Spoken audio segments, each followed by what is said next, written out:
We would be honored if you would join us. All right, everyone, welcome to another exciting episode of Dungeon Crawlers, because once again, one of my favorite gentlemen in the world has returned to the show. That's right. Woo-hoo! Author R.A. Salvatore has returned to Dungeon Crawlers once again to talk about not only his Dritz novels, but several other amazing works he has out right now or soon to be out. So, thanks for coming on the show again. It's always a pleasure. It is. It's always a pleasure. Love being with you guys. Yeah. So, I mean, it's always fun to have you on the show. And, I have been reading these novels for what feels like forever. I have every novel in hardback. I love the Dritz novels. I love the Corona books. I even have the Crimson Shadow books. I even have the role-playing system you guys developed. Hey, that was a good game. We played that for 6 years before I figured I better finally learn how to play 5e or Wizards was going to be mad at me. And we're probably going back to it next year. We're trying to expand the classes because it's really kind of, there aren't enough classes. We need more. Yeah. More variation in character. More classes, some variations in that. So again, it's been a wonderful journey, and then coming to get to meet you and know you in person and have this relationship that we've had over the podcast these years. It's crazy to think that, this little podcast I started is going to be 14 here soon. It's going to be 14 years since I started. That's awesome. In case you're a listener out there who hasn't been with us for the full 14 years, make sure to go do a quick Google search on Bob Salvatore. We did have an episode a few weeks ago in which we talked about the Forgotten Realms, which is probably his best known work, though it is certainly not his only work. So make sure to take a listen to that as well. Nice plugging our old shows. I'm trying, man. I'm trying my darndest. It's that synergy, right? It's that the clicks. It is. So the new book out, let's start with, the Dritz novels. The new book out is Starlight Enclave. You've released it through Harper Voyager, and it picks up 2 years after the last book. And there's been some peace in the land, which there hasn't been for a while. And it's got this really interesting storyline. You've got like two different storylines going on with Jarlaxle and Zaknafein, and then Dritz. What was kind of the driving force behind writing this story for you? Well, I've wanted to do this book for a long time. This book was actually worked out. A lot of the details on what I was going to do was worked out up at Wizards with me sitting around the table with some of the team several years ago, when I told them this is what I want to do with the Drow. These are the pieces that are missing. And the first piece that's missing is showing that Dritz wasn't unique among the Drow, except that he escaped. And then Loth came back after him and couldn't get him. That was what was unique about Dritz compared to the others. But so in the first series I did with Harper, now first, let me back up just a bit. I thought Hero was going to be the last Dritz book. Yeah. Because Wizards wasn't publishing anymore. And I would have been okay with that, except I was upset that there were two things I still wanted to do. And so the first thing was to show that most of the people in Menzoberranzan hate Loth.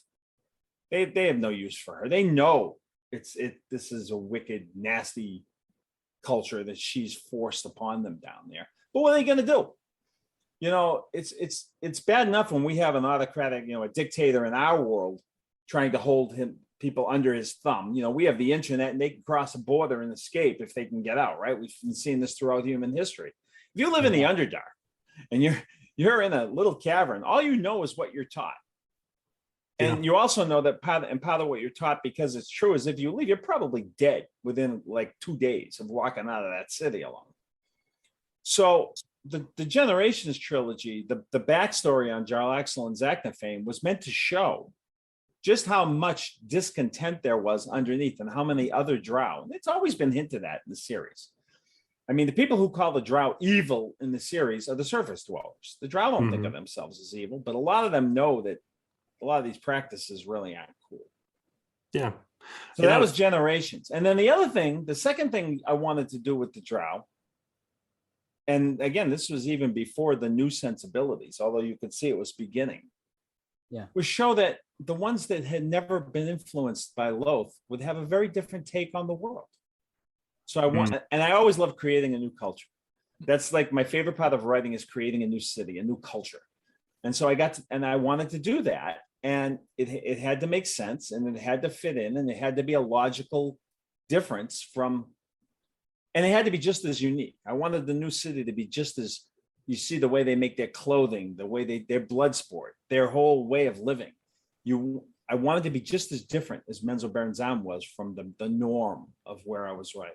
But that was years ago when I decided to do all that. Yeah, I absolutely love it. And you know, I love that you're trying to, you know, very explicitly explore that space, because a lot of players who, you know, only dwell on the mechanical space of Dungeons and Dragons love the Drow, love this ability to be a different outsider, maybe in some ways. Sure.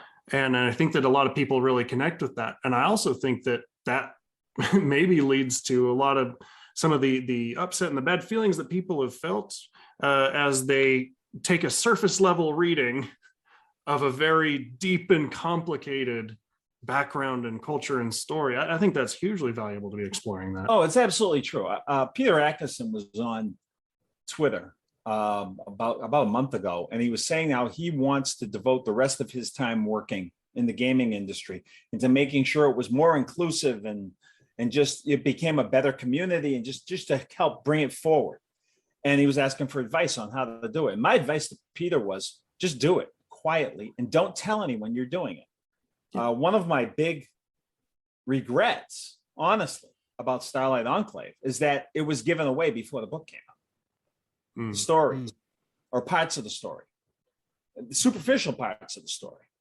I wanted people to figure out what happened in that book, the big event in that book, when the people in the book, the characters in the book discovered it. I wanted them to share that experience of looking down at this place. Yeah. Like I did with Homeland. But since everybody already had brought their preconceived notions into it one way or the other, I think that lost a lot of its pop, which is one of the worst things that the authors hate when that happens. Because you design things in a specific way to have a certain impact. And if it's given away, it's like watching a movie trailer that gives away the end of the movie. Yeah. You know? And yeah, so to me, I don't know how to put this correctly, so I'm going to be very careful here. My books have been anti-racism. You know, if people are going to accuse me now of being woke, well, I got news for you. Drizzt was woke in 1987 when I wrote them. True story. Yeah. And it's funny to me because I started getting a ton of criticism. And it was noticed, chatter around the internet, which rolls right off these shoulders. Thank you very much. I know who I am. You aren't going to change my mind. 2 different editors have called me, editors I worked with long in the past, and said, I really hate that you're being put in the front of this fight because you've been writing some of the most progressive fantasy books for more than 30 years. Yep. I said, yeah, absolutely. Because it's who I am. This is, and I'm not saying that. I look at life as waking from birth on, evolve, learn, be better, do better, make people around you feel better every day. Own your mistakes, fix them. Mm-hmm. And Absolutely. I did an interview, and the interview itself came out, the whole story around the quotes they used came out beautiful. But the headline of the interview said that the Drow were built on racist tropes. Oh no, I never said that. And I would never say that. I wasn't in the room when Gary and the folks at TSR did it. I met Gary a few times, and he did not come off as racist to me. I'm sorry. I have no way of ever saying anything like that. I do agree, however, that because of, and this is something I learned along the way very recently, well, maybe 13 years ago, that the very equation of black equals evil First of all, I don't think of the Drow as evil. I think of the Menzoberranzan Lothian Drow as in an evil culture. Mhm. The Drow were based on the mafia. They were based on the 5 families of New York from Mario Puzo's work. Okay. And it's no coincidence that the new city is based on pre-Renaissance Florence. Mhm. Okay. There's a reason I do these things because it's what I know. Mhm. But that whole idea of black equals evil has to be stomped out. That's the only trope I was talking about. Yeah. Because if you read my books, go back and read the early Dritz books and tell me that the Drow are any more evil, if that's how you're going to define evil, than the magistrates of Luskin, who torture minor criminals, torture them in front of cheering audiences, which happened in the Middle Ages all the time. Mhm. Yeah. So yeah, to the surface people, the Drow are evil, which means that if a bunch of elves or dwarves came upon a group of Drow, they'd wipe them out, just like the Drow do when they find a group of dwarves or elves. Mhm. Wolfguy's tribe, in the very first book, tried to conquer 10 towns. What do you think that would have looked like had they conquered 10 towns? These were, in my mind, based on Vikings. What do you think the scene would have looked like post-conquest? Yeah. If Bruna had killed 12-year-old Wolfgar in that fight, nobody would have batted an eye. They did bat an eye when he spared them, though, didn't they? Yeah. So my way of thinking is I have a dwarf who's father to 2 humans, one of whom married a Drow, and whose best friend is a halfling. There's Yeah. my defense, people. It's almost like in your literature you were pointing out both the fallacies and the dangers, the inherent dangers of holding artificial stereotypes against an entire people. Absolutely. That's the whole point of the books. And then also, there's another part of that, though, and it came out in the Halfling's Gem the first time, is when Caddy Bree looks at Dritz and says, are you more oppressed by the way the world's seeing you or by the way you're seeing the world seeing you? And I think that's a conundrum that anybody who feels different has to deal with. Yeah. Not just based on race, but on anything. If you're the outsider in high school, are you more held back because of the way you think people are looking at you, or because What's or actually by the way they're happening. actually looking at you? Yeah. Yeah. And you know, and we've talked a little bit more about this before the show as well. And I've also read a number of interviews with you where you've explored this more in depth too. And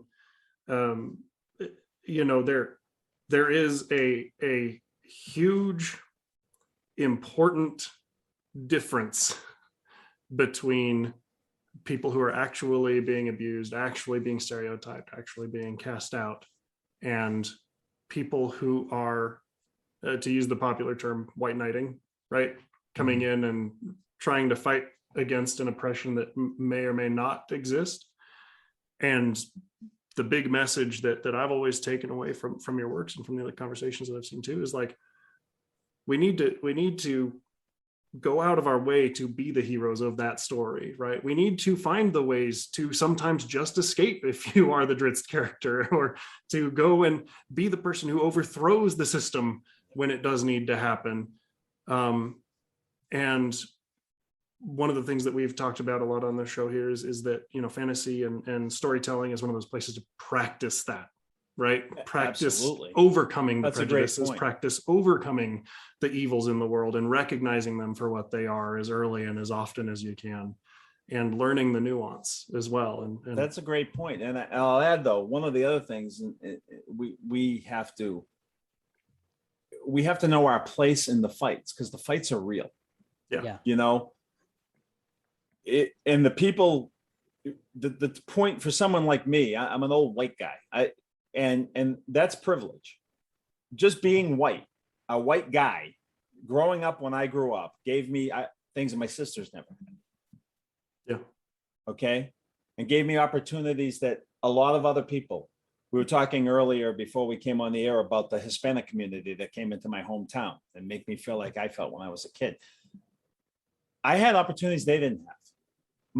I had opportunities my dad, as an Italian immigrant, didn't have. My grandfather didn't have. But being a white guy has its privilege. And so, you know what your job is in all of this? Just listen. Yeah. Just listen.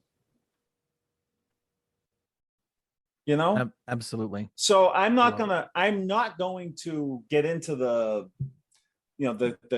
the kind of cliches that are being thrown around, woke, virtue signaling. I'm not going to get into those things because I don't know what's in the heart of the people doing things. Yep. And however it goes, we can make it better. We can make everything better for everybody if we just listen and do the right thing. Yeah. I'm not trying to get all preachy here, but that's how I live my life. It's how I remember I was 10 years old and we were watching the Olympics. I wasn't quite 10 years old, actually. I was 9.5. We were watching the Summer Olympics. My dad was a World War II vet, wounded at Cherbourg, D-Day +6, and Salvatore, not Salvatore, because my dad said, you're American. It's Salvatore. Proud Italian American, proud. Mm-hmm. And I was watching the Olympics with my dad. And I remember when Tommy Smith and John Carlos got up on that box and lifted the black gloved fists to the anthem. And I looked over at my dad. It's one of my few memories from those years. And he was crying. There were tears coming down his face. And I said, I thought he was pissed. I thought he was going to explode because this is like Mr. Flag, Mr. America, blah, blah, blah, blah, blah. This country is his family escaped poverty and came here.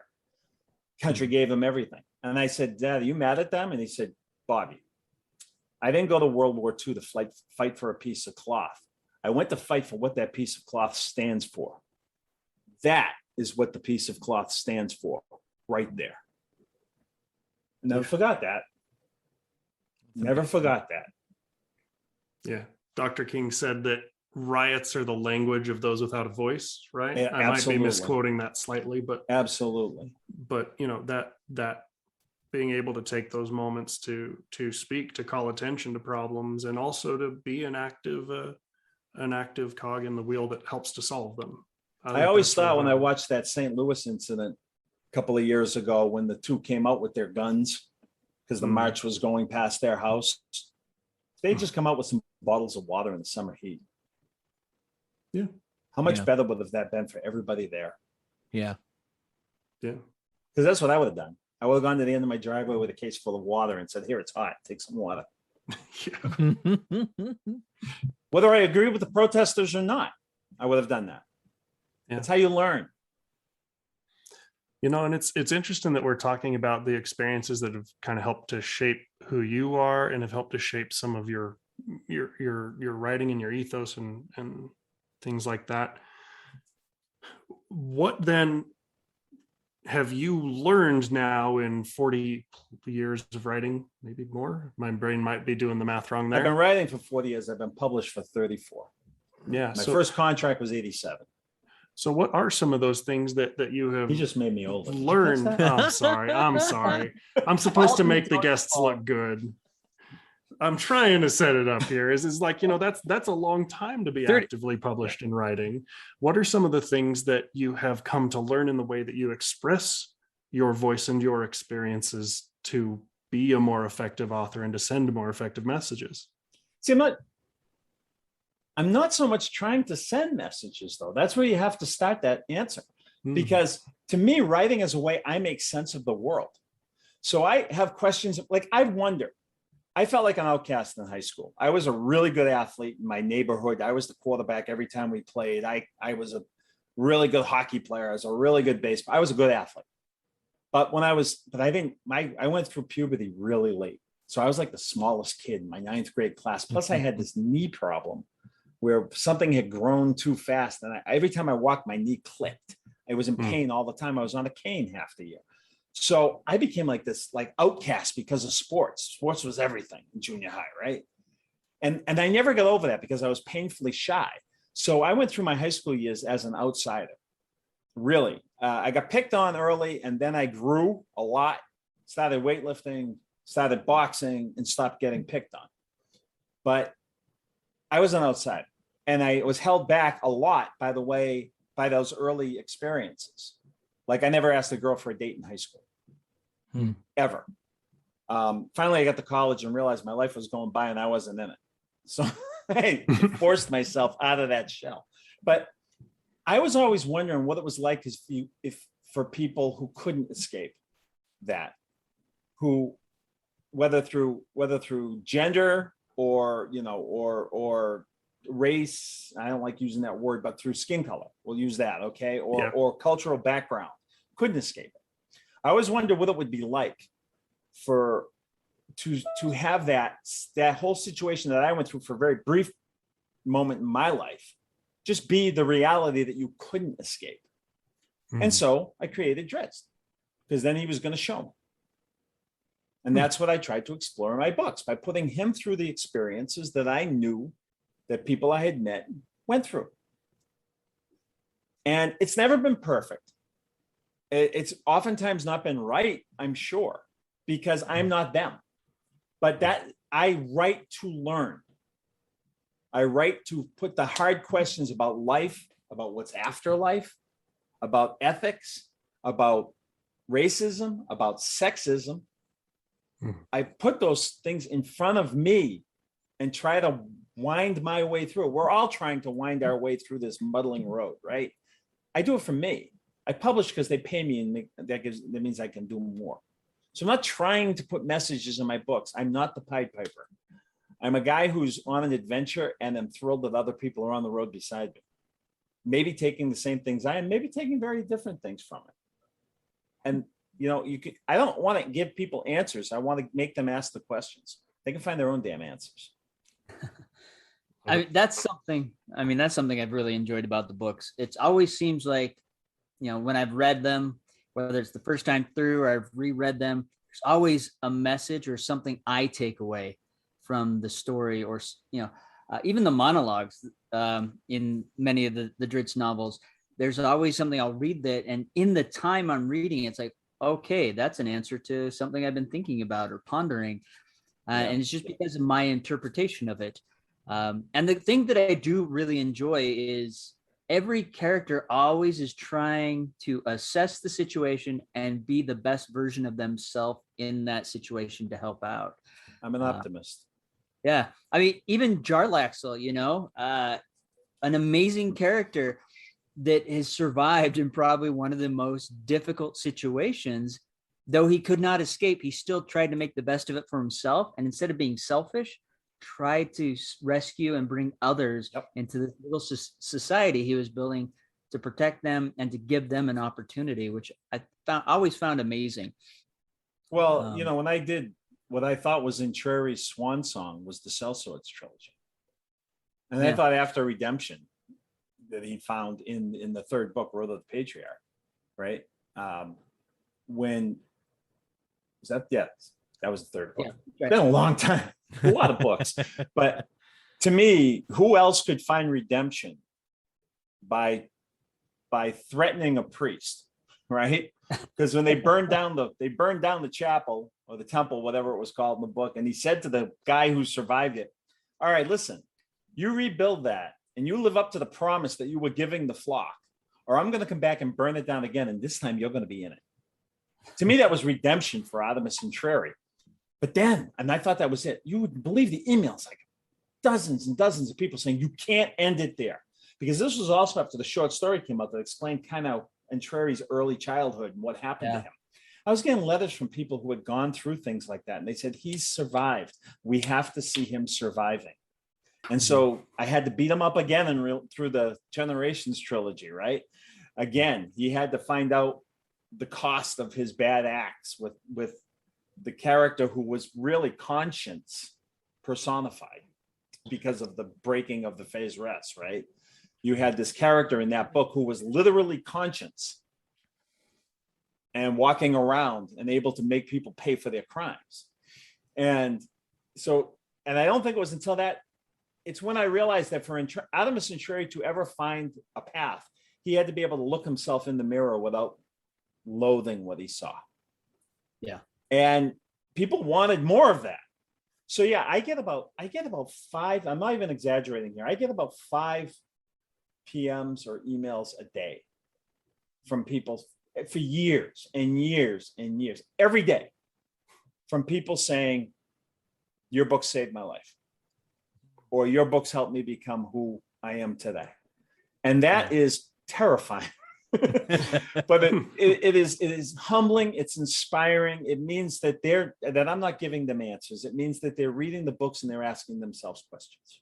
Yeah. And that's all, to me, an author's, that's my job. That's an artist's job in any art form. If somebody can look at your painting, like that one, look into it, find meaning, then you win, because you've done something good for the world. And I learned this when I dropped out of my master's English classes. And the reason I dropped out of my master's English classes is they were trying to give me the answers to things that didn't have one answer. I was taking a Chaucer course, and the question was, I think it was the parson, the kind of fire and brimstone guy, why was he at the end of the line on the road to Canterbury? And we had like 3 people in that class who were really into this stuff. And the rest were, and this isn't diminishing, but they were nursing students who had to take this English 104 class. Right. Because it was the only one that fit their schedule.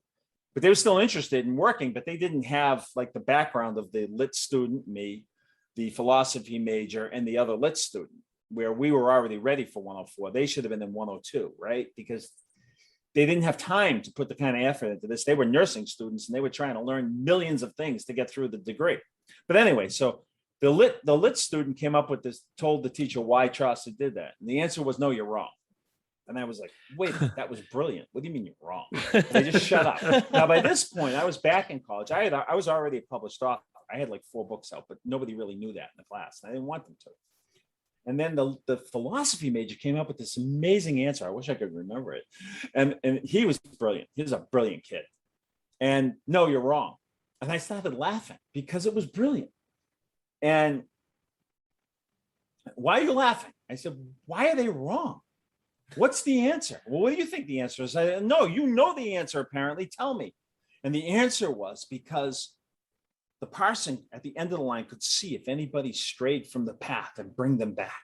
And I said, did Chaucer ever say that? Well, that's in all the critiques handed down. Did Chaucer ever say that? Yeah. Well, not that I'm aware. I said, then how do you know? And I started laughing again. I said, this doesn't even make sense. Well, what do you mean? I said, well, the parson could have been at the front of the line to make sure nobody strayed, to lead them down the straight and narrow, right? Parson could have been at the middle of the line when no one was far from his gaze. Well, why do you think he was? I said, I don't know. Maybe Chaucer wrote them last. I don't know. I know what other people are telling you they got out of it, but these 2 people just told you what they got out of it. It was completely different. It was brilliant. That's not no. I got kicked out. And that's when I quit school. That's like an applaud moment right there. That's beautiful. It was like, this is ridiculous. And what happened to me is the reason I quit is because I realized if I finished that master's degree and this was what I was going to be fed, I would never be able to write the books I wanted to write. That's right. Never. I would be too worried about putting in obscure references or following traditions or using language as as rules instead of tools. Language is a tool. Don't give me your rules about language. If what I'm telling you is conveying what I want you to hear, I did it right. I don't care what your grammatician says. That's brilliant. I'm going to jump in real quickly before you take over, Krebs, because I know you have a question. I just want to express, my gratitude towards you with these books because, definitely Dritz and Artemis were characters that stood out to me just because of my own childhood. It was very difficult. And I can relate, I can relate to Artemis because I went through that as a kid. I can relate to Dritz because I was able to escape that. So those 2 characters I've always been able to relate to, and it has always given me courage because there is a way to improve. There is a way to be better. And that's been a driving force in my life, to take risks, to take chances, because, we're not limited by that past, by, that family of origin or where we came from. So if anything, anyone can get out of these books is, especially if you have that difficult past, take that, it is possible to become a better person and to create a new and better life. So, thank you for creating that. That really means a lot to me. And it's really funny because when they first asked me, because Artemis and Shuri was originally put in just because I wanted a second book. I kind of liked writing the Crystal Shard. So at the end, I had to put some hooks in, right? So I got Bruno on the bed, tricking Dritz into going to his homeland, the classic trope of the dwarves going to find their homeland, right? And I had Regis going to town and see a guy with a jeweled dagger. And I had no idea who he was. So when they signed me up to do the second book after the first one came out, right? Because I was working full-time in finance at the time. Mary Kirchhoff asked me, well, who, or it was Eric Severson, my editor, said, well, who is this Artemis guy? What are you going to do with him? I said, he's going to die probably. Well, who is he? And I said, well, he's who Dritz would have been if he hadn't gotten out of Menzoberranzan, on, or who Dritz is afraid he would have been if he hadn't gotten out of Menzoberranzan. On. So what you just said really resonated with me. Yeah. Because if Dritz had stayed there, he would have been like Zaknafein, right? Is Zaknafein really any different at all than Artemis? What's his joy in life? Killing zealots. Yep. Because he knows they're evil. What's Artemis's joy in life? Killing the jackasses that keep everybody in the mud on the side of the streets. Yeah. This is a great point, because I feel like we could have multiple episodes just going through the reams of physical mail and email that you have to have received over the last 37 years about how your writings have impacted in a real way other people's lives. I'm genuinely curious. You've got dozens of titles and works under your belt, and you've been doing this for 37 years where you're published, 40 years where you're doing the work. 70. Right? 70, yeah. A total of 74 years. No, books. Yeah. Total. I'm approaching books. 70. Yes. And I'm curious, what was a time where you wrote something for catharsis, something that you were struggling with, that you needed to work through, and you didn't know what the answer was, so you just started writing and the answer presented itself? See that picture? Oh, I know the answer to this one. Mortalis. My brother was dying of cancer. I didn't know how to deal with it. I had lost my dad years earlier, but you expect to lose your dad. You don't expect to lose your brother at that age. He was in his 40s. I was not even 40. And he was my best friend outside of my wife. He was the guy I called second whenever I went on the road from the hotel phone that was charging $5 a minute, so I could only make a couple of phone calls, right? He was my friend in hockey and softball. He was the guy that got me my job at Genrad. He was the guy that got me into D&D because he started playing with some guys from Genrad where he worked. And then they brought me into the group when I was in college. And I was going through grief. Mortalis about grief. That book saved me. It got me through it. Of course, the other book I wrote at that time was Vector Prime, which actually came out on the day of my brother's last MRI when we knew it was over. And I had to cancel my book tour because I had to stay home and help take care of him. And I was supposed to actually go out that day, October 5th, 1999. I was supposed to do a book signing at the World Trade Center at the Borders, the bottom of the World Trade Center. And I had to cancel the tour. And all of a sudden, the newspapers, the Washington Post is putting a story about me canceling my trip to care for my sick brother, my dying brother, which I was like, I can't believe they put that in the paper. It was like, that was like a gut punch. I was just praying Gary didn't see it, He didn't need to hear that. But that book really meant so much. Of course, then right after that, I had to deal with people writing me death threats and hate mail because I killed Chewie, which was kind of a parallel. Here I am dealing with the loss of my brother, and I'm trying to relate to people who are dealing with the loss of a fictional character. And it was really confusing and hard and difficult. But that book was the biggest catharsis. That book got me through the toughest year of my life, or one of, certainly. Thank you for sharing. Yeah, that's a lot. Yeah, I felt that as you spoke. I feel that. Thank you for sharing that with us. That is an amazing book if you haven't read it. That's my favorite book. Yeah. If I had to name my favorite books to you, that one is always, every time you ask me that question, there are going to be three variables, depending how I feel. But Homeland and that book will always be in it. If people ask what my favorite book is. For you, what makes Homeland so special? It was the first time I got to, Crystal Shot is special because it was first, but I think Homeland is where I really got to do it. I really got to come up with something completely different. Crystal Shot is very standard, what I knew of the fantasy genre. Sure. Right. It's this buddy fantasy. It's Homeland was something different. Homeland is when I got to create an entire culture. Not whole cloth, because I had the parallels in my head from our own history that I wanted in there, but pretty much whole cloth. And I just think that book, that's when I started doing the Dritz essays. I didn't do them I didn't do the ones that were in the Icewind Dale trilogy until the Science Fiction Book Club version omnibus came out. I added those later. So those were the first Dritz essays, because I was originally planning to write Homeland first person. I love Chronicles of Amber, right? Zelazny's work, which are brilliant. And so I thought, since I'm going to focus mostly on this character, I'll write first person. And then I changed my mind, because I like doing battle scenes where I'm seeing many, many different perspectives. And besides, I grew up with television.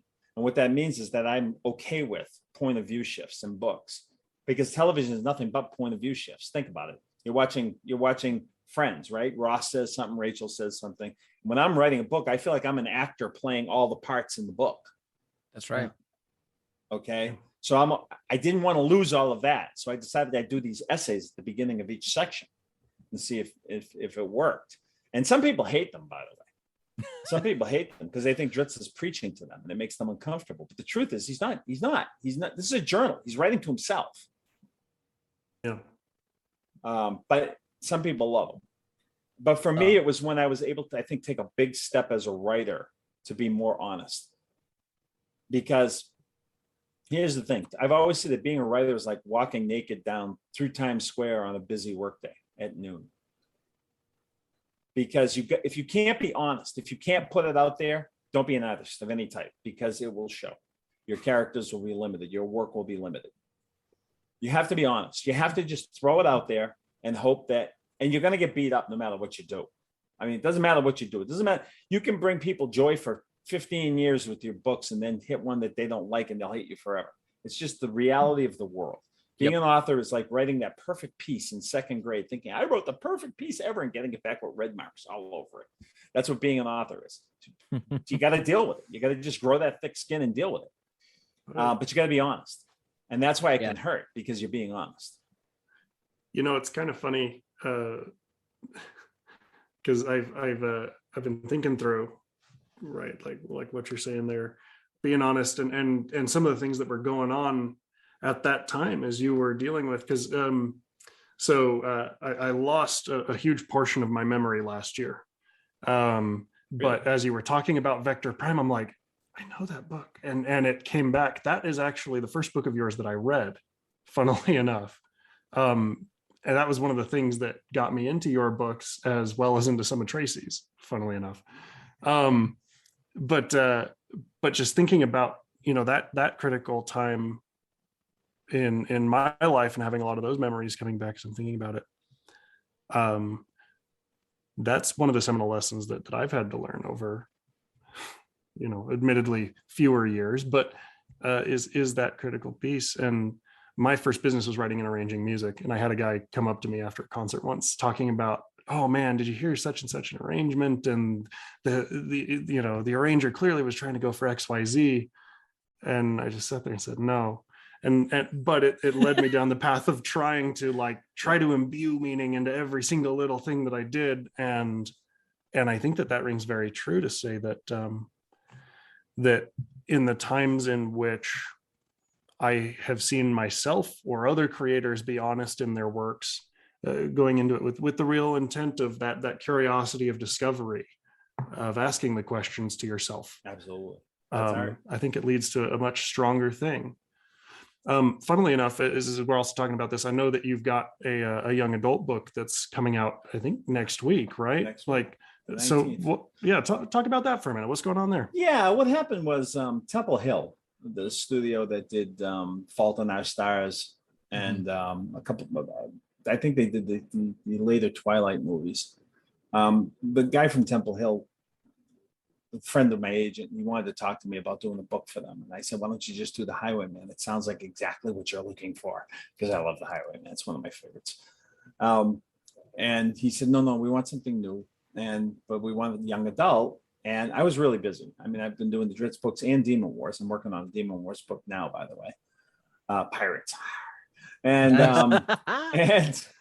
and so they wanted me to do this young adult book and I really was like, but I have a friend actually who has been my friend for many, many years. I've known her for 20 years and she just started writing. She quit her job and became a full-time writer. And I actually had edited her first book. She sent it to me and I gave her the read and I gave her some suggestions and she took them and she did a fabulous job. I mean, the book it got sold. It was out there. It's called Game of Shadows. Name's Erika Lewis.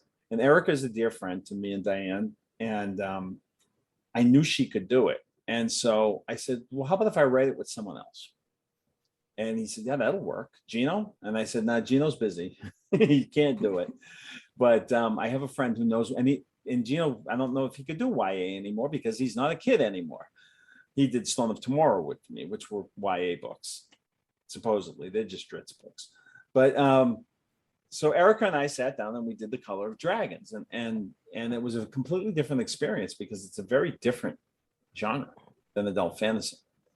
Has different needs, serves different audience, serves different purposes. So it was kind of a learning experience for me, listening to Erika and Kristen, who's the really top drawer editor. We got one of the better editors on this, which was nice. Listening to them on the phone, going back and forth, and it was like they were talking a different language to me.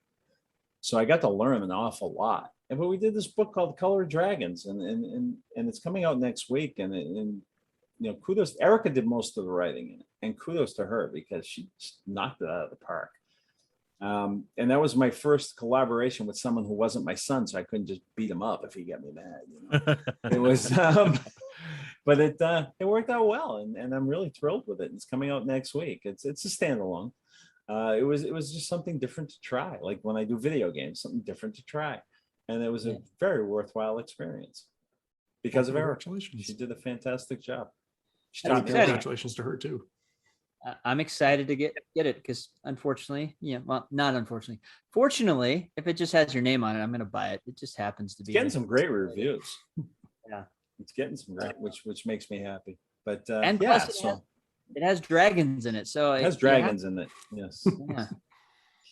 Absolutely love it. So where should people be looking for that since we're on the topic before we move anyway, back? I mean, it's going to be in all the stores. We've got if you want to get one signed, hurry up. When this is live, right? This is going out today or it'll be out Friday. Next Friday? Yeah. Okay, the book will already be out. So you'll miss this. But we do e-signings at RA Salva store, baddadjoke.com. It's my wife's store. And it's regular price for the books. We have to charge for shipping. We're not Amazon. But you can get the book signed. You can get it. And we'll have Erika. Erika's coming out Monday, actually. She's coming out next Monday, the 18th. And on Tuesday, we're doing the e-signing from rasalvatore.com, which is different. They just do new books. And we're doing the books that were already ordered from rasalvastore.com.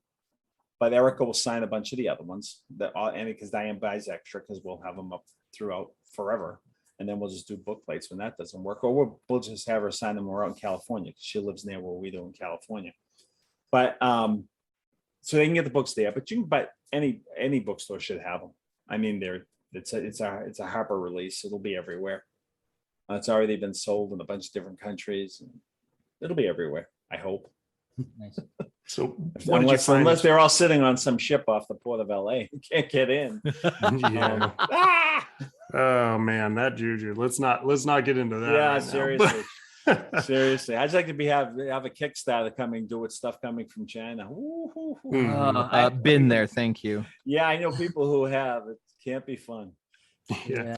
So, I mean, just kind of a plug for the RA Salva store, folks. If you haven't done it already, they'll personalize things. So that's the really cool thing. Not only do you get the signature, but Bob that personalizes it for you. So if it's a gift for someone or something like that. Okay, Merry Christmas, Fred. I do it all the time.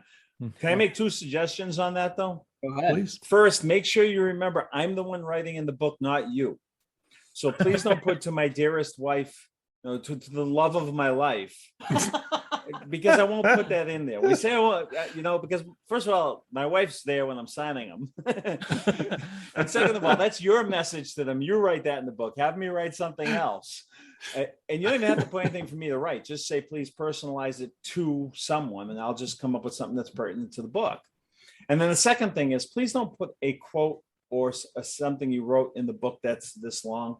I'm writing on this little page that's got other writing on it, and I can't just sit there for an hour trying to squeeze words in. People put quotes from my books in it, and sometimes it's like 4 pages, and I'm like, I can't do this. There's no room. I'll choose all the us, thus, and ofs, and we'll just get those down, and you can read with Typically, the most common thing that I get asked for, and they just put Scimitars High. To Fred, Scimitars High, Ari Salvatore. Something like that. Very nice. So before we move into a lightning round and get you out the door, is there anything else that you want to talk about, plug, say, let the world know? The second book and the new Way of the Drow trilogy following Starlight Enclave is in. I haven't got my edit back yet, but it'll be soon. And that will be out next summer. I'm hoping to be the guest at Gen Con next year. I want to be back on the road. It's been too long. I want to get back to Gen Con. I was supposed to be the guest in 2020, but boom, right? Why? What but I happened will in be back on the road. Fred, just knock it off. Yeah, 2020 didn't happen. We're going to leave it at that. Right, we lost a year. Yeah, so I'm hoping to be back on the road next year. But that book will be out in the summer. They'll probably debut it at Gen Con. That's what the plan was before, but I'm not sure about that. I think we have a working title, but I'm not going to give it yet. It's already changed once, and I like the new one better, so I'm not going to give it yet. I'll be writing the third book in that series starting as soon as I'm done, hopefully turn of the year, with the book I'm writing now, which is Demon Wars. I'm going back to Demon Wars. After the main Demon Wars series, well, we have the Highwayman series, which takes place, 4 books that take place hundreds of years, like 700 years earlier, that show the beginning of the magic system in the Abelican Church. Then we have the 7-book Demon Wars series, which really tells you about that part of the world. And we have the Coven series, which takes place just a little bit along the end of the last Demon War book. It takes place in a different part of the world, introduces new characters, but leads to a gigantic change in the world, which has left me at a really very, very cool position where I can kind of parallel the 17th century in the New World with Demon Wars. Nice. With pirates and people trying to come to terms with people who are very different than them. And I'm having a blast with it. And it's mostly new characters, but one character, a couple have carried over from the other book. At least 3 or 4 will show up, but one will stick around from the Coven, certainly, who I adore. So I'm about 80% done with that book, and just having an absolute blast with it. At first I was terrified because I usually do books in several sections, right? And here I am, and I'm like, oh my God, this book's going to take me 10 years to write because I'm at like 70,000 words and I'm still on part 1, right? And then I realized, no, I'm not on part 1 though. This story works. And so I just shifted a few things around, and now I realize that I'm almost there, and I'm just absolutely enjoying it. Every book I write, by the way, and I think this is true of most authors, you go in with this plan, whether it's this detailed outline or just this idea of where you want this book to go. And you go with this plan all excited. And by the time you get to the middle of the book, you're like, why would anyone read this crap? This is garbage. Because you're waiting to get to the ending, and you know all of this stuff that you have to fill in, right? So the reader comes to the ending with you. And then you'll have that point. You'll have that moment. That's the time when you wake up at 2 a.m. and go, oh, that's it. And that happened to me a couple of weeks ago, and I've been flying since. And I'm like, yep, this book's okay. I'm having a good time with this one. And it's pirates, so it's got to be fun. Can't go wrong with pirates. Can't go wrong with pirates. Well, you can, but it's hard. You got to work at it. Yeah. So that's where I am. Those are the things I wanted to say. Well, thank you very much. I'm glad that it's no longer terrifying you, but don't get too comfortable yet, because I believe that Krebs is ready to introduce the last portion of our show today.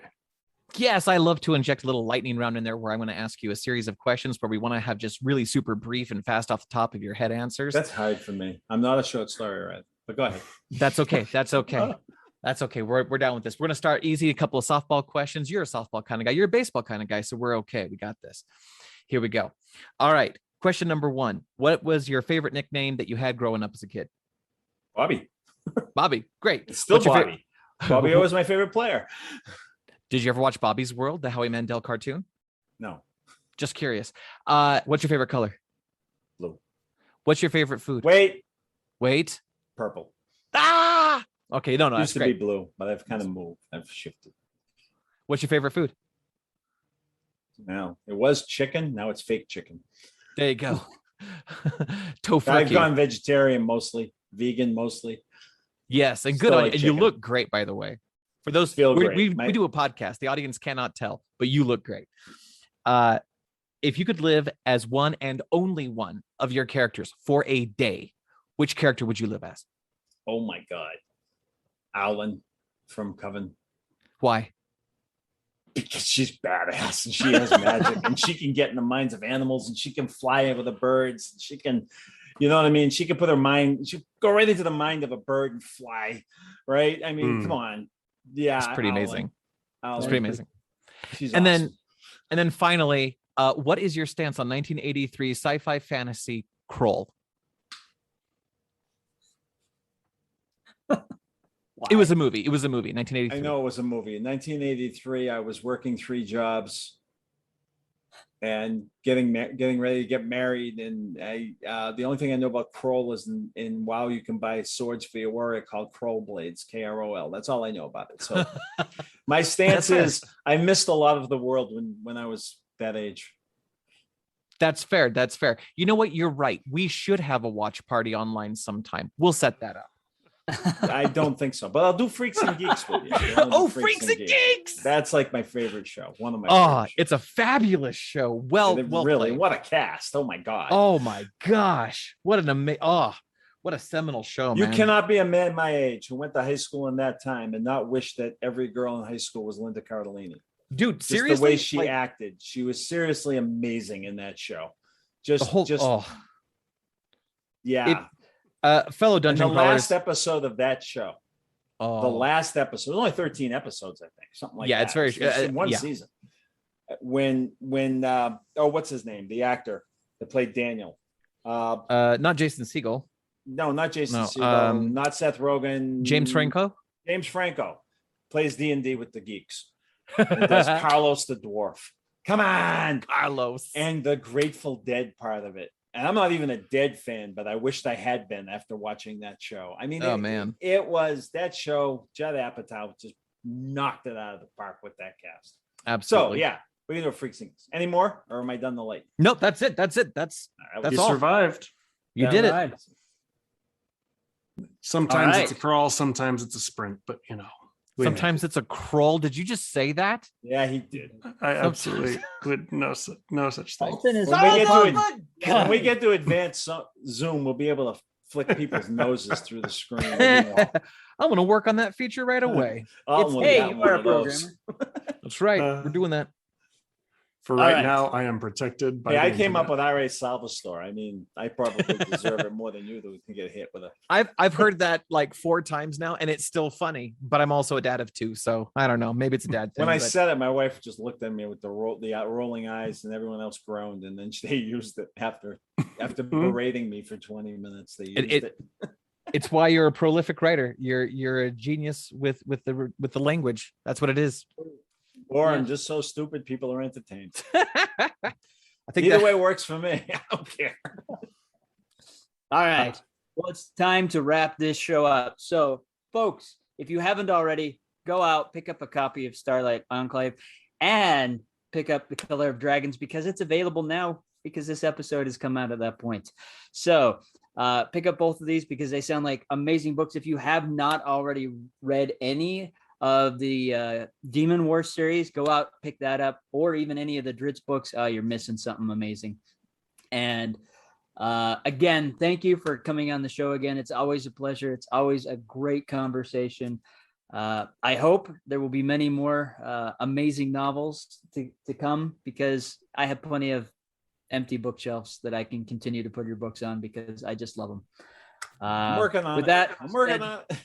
Yep. with that said, folks, go pick up a copy, whether it's from R.A. Salvatore's site or Salvatore, or even any of the local bookstores. Grab your copy, and we'll catch you next time. No, you're gonna have to get it at Salvatore. Yes, Salvatore just does the pre-orders for Never mind. any new book. I'll get it right. Yeah. Don't worry about it, Dan. We still love you. And Dungeon Well, Crawlers. I don't want Joe getting a bunch of emails over because that's RASalvatore.com isn't mine. I don't want that poor guy getting inundated. Why aren't you selling the books? There you go, folks. I stand corrected. Go to R.A. Salva store. Perfect. Get your book. Because if you go Any to the other books, place, we have them all there. I'm just going to get emails Christmas myself like, presents. why did you say that? Yeah. And Dungeon You're on Crawlers. Christmas specials. So, that is a good point. Oh man. Okay, never mind. Daniel, you didn't hear that. Dungeon For a Crawlers. little extra money, I'll lick the page. You can get my DNA. Oh, There it is. oh. You can get it. You Okay, can make hang a on, little body. hang on. Guys, we gotta get to the outro, Hang on. guys. So Alton has been trying to hit his farewell line 3 times, and he keeps getting cut off. And I am here for it. I love this. Every time I know. Bob, every time Alton opens his mouth, you just say something else. Do it. I love If It's it it. wasn't amazing. fun, I wouldn't come here. I know. This is so amazing. This is fantastic. Get your own clone of Bob. That's it. I'm gonna There we turn go. everything Bob has said into like just little sound bites. And the moment Alton tries to close out the show, I'm gonna hit a sound bite. This is my favorite day. You know, just because I talk a lot, okay, doesn't mean that you gotta pick on me, Krebs. It's not fair that way. Oh, I love you, Alton. No, You know I love What you. you really need to do is have it on you. So every time we're at his game store or anywhere else around him, it just randomly goes off. When I was a kid growing up in the East Coast, that's it. Every time Alton says anything, it's gonna go back to the Burrows. Nice. I want to Love point it. out for the last 5 minutes, they've been doing all the talking out, and I'm sorry. Yeah, I That's know. true. You have been just a consummate professional, an excellent guest, and meanwhile, Well, if you're going to insult me, Oh man. This is the are joy. you going of to get this. us out of this or what? I got to go apple pick. yeah, I'm trying. All I'm right, trying. folks. With that Okay. said, we're out of here. We're handing it off to Alton. And Dungeon Crawlers, whether you're being interrupted a million times or still asking yourself why, tell your story, whatever may come. And whether you identify as tiefling or drow, human or dwarf, always remember to be epic and don't suck. Remember, the Force will be with you, always.